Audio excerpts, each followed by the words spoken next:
आपको शायद जियान की कहानी याद होगी, एक मशहूर पक्षी जिसके सिर्फ एक पंख होता है और उसे उड़ने के लिए एक पार्टनर की जरूरत होती है।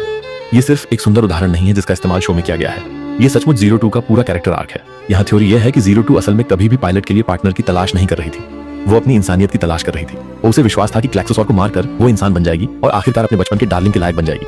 रोमांटिक ट्रेजेडी ये है कि वो गार्डन के असली इंसानों से प्यार करने की अपनी क्षमता में पहले से ही ज्यादा इंसान थी। हीरो ने उसे इंसान नहीं बनाया, उसने बस उसे एहसास दिलाया कि प्यार पाने के लिए उसे इंसान होने की जरूरत नहीं है। अगर आपने कभी सोचा है कि जीरो टू की डाइट दांतों के लिए बुरे सपने जैसी क्यों लगती है, तो ऐसा इसलिए है क्योंकि वो सचमुच हर चीज पर शहद लगाती है। मीट, शहद, मछली, शहद और शहद जरूर।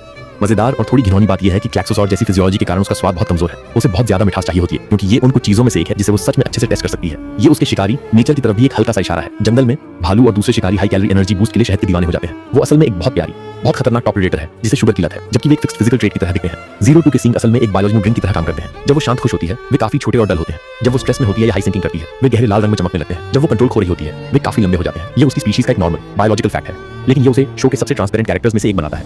यहाँ तक कि जब वो टफ एक्टिंग कर रही होती है या हीरो को टीज कर रही होती है तब भी उसके सींग सचमुच उसके अंदर की हालत को लीक कर देते हैं। वो चाहकर भी अपनी फीलिंग्स छिपा नहीं सकती। सबसे पॉपुलर फैन थ्योरी में से एक ये है कि बीस्ट और प्रिंस की स्टोरी बुक सिर्फ याद नहीं थी, बल्कि शो के फिनाले के लिए एक असल ब्लूप्रिंट थी। कई फैंस का मानना है कि जीरो टू ने अनजाने में स्टार एंटिटी एंडिंग के लिए जोड़ दिया क्योंकि उसके दिमाग में बीस्ट के लिए प्रिंस के साथ हमेशा रहने का एकमात्र तरीका फिजिकल दुनिया को पूरी तरह से पीछे छोड़ना। इससे वो खट्टा मीठा एंडिंग उसके द्वारा किया गया एक फैसला ज्यादा लगता है, न कि उसके साथ हुआ कुछ।